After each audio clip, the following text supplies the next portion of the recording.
Bon dimanche à toutes et à tous, ici Ernst. Jeudi, il est 6 heures. Voici les informations. Les personnes atteintes de sclérose en plaques sont nombreuses en Saskatchewan. C'est le cas de Johnny Straker qui a reçu son premier diagnostic de sclérose en plaques en 2017. Mais elle a trouvé des moyens d'être proactive lorsqu'il s'agit de sa santé physique et émotionnelle. La province a l'un des taux les plus élevés de la maladie dans le monde. Des personnes participent aujourd'hui à la marche de l'espoir dans toute la province. Lors du Forum Santé et Vitalité 2023, vendredi et samedi, les participants ont notamment pu échanger sur l'accès aux services de santé en français, notamment pour les aînés francessois. L'événement, co-organisé par le réseau santé en français de la Saskatchewan et l'organisme Vitalité 55+, a eu lieu à la cité universitaire francophone de l'Université de Regina. Plusieurs projets touchant les services en français entrepris dans les dernières années ont aussi été mis de l'avant, comme la ligne d'écoute TAO Tel-Aide et la navette médicale de Gravelboro. Les délégués de l'Assemblée législative de la Nation métisse de la Saskatchewan sont réunis à Saskatoon cette fin de semaine. Les discussions portent notamment sur l'éducation et la famille. Camille Cussé. Les nations métisses de la Saskatchewan sont rassemblées au Prairieland Park de Saskatoon cette fin de semaine pour leur assemblée législative du printemps.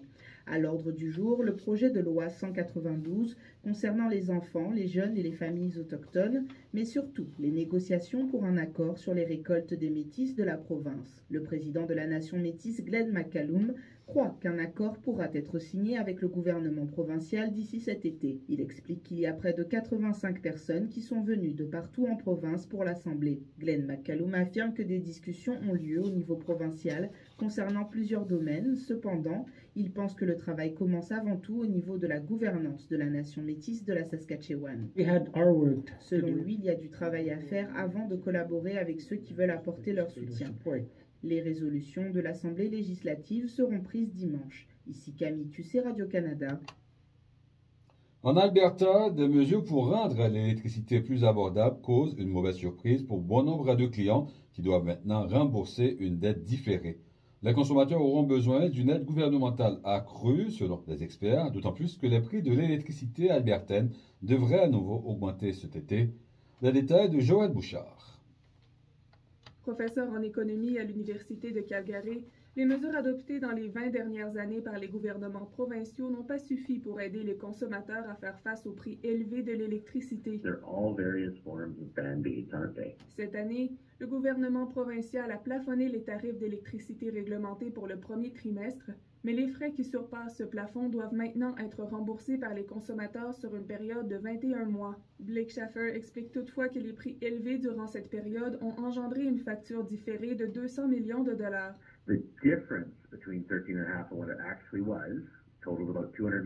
Sarah Hastings-Simon, également professeure en économie à l'Université de Calgary, explique que les Albertains peuvent à tout moment changer pour un tarif d'électricité fixe. Ainsi, certains consommateurs échappent à cette dette collective. Toutefois, 30% des Albertains ne peuvent pas quitter le tarif réglementé à cause d'un mauvais crédit ou de faibles revenus, dit-elle.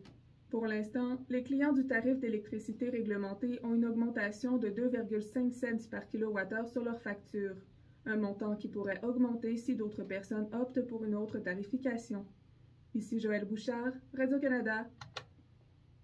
À présent, en Outaouais, les autorités ont mis fin à une importante course de rue. C'est donc un fléau de plus en plus présent près de la capitale fédérale. Les policiers ont dénombré 125 véhicules et environ 250 personnes. Rebecca Kwan a eu accès aux coulisses de l'opération.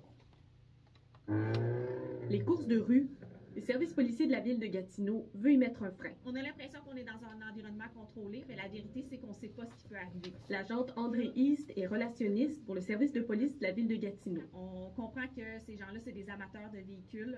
On veut qu'ils puissent vivre leur passion, ça, il n'y a pas de problème. Être passionné de véhicules, c'est pas une infraction. Par contre, des rassemblements comme ceux-là, où il y a des courses, où il y a des infractions de commises, ça, c'est pas tolérable. Une quarantaine de policiers du SPVG et de la Sûreté du Québec ont mis fin à un rassemblement près de l'aéroport de Gatineau vendredi soir. Environ 250 personnes y étaient et la police a dénombré 125 véhicules. Les participants ont pu quitter au compte-gouttes dans le calme. 36 constats d'infraction ont été émis, 2 véhicules ont été saisis. Une personne a aussi été arrêtée en lien avec une autre affaire. Je pense qu'on a passé un message clair ce soir. L'inspecteur au service de police de la ville de Gatineau, Luc Morissette, parle de sécurité. Des fois, quand on est jeune, on se sent en confiance, on se sent puissant au volant d'un véhicule, sauf que c'est pas des pilotes professionnels. Et puis un accident est si vite arrivé. Du côté de la ville d'Ottawa, l'enjeu de la conduite périlleuse est dans la mire des policiers. La police de la capitale fédérale constate une augmentation de 300% des infractions commises depuis 2018. Ici Rebecca Kwan, Radio-Canada, Gatineau. Voilà, c'était vos informations. Prochain rendez-vous, c'est à 7h. Vous écoutez ici Radio-Canada, première.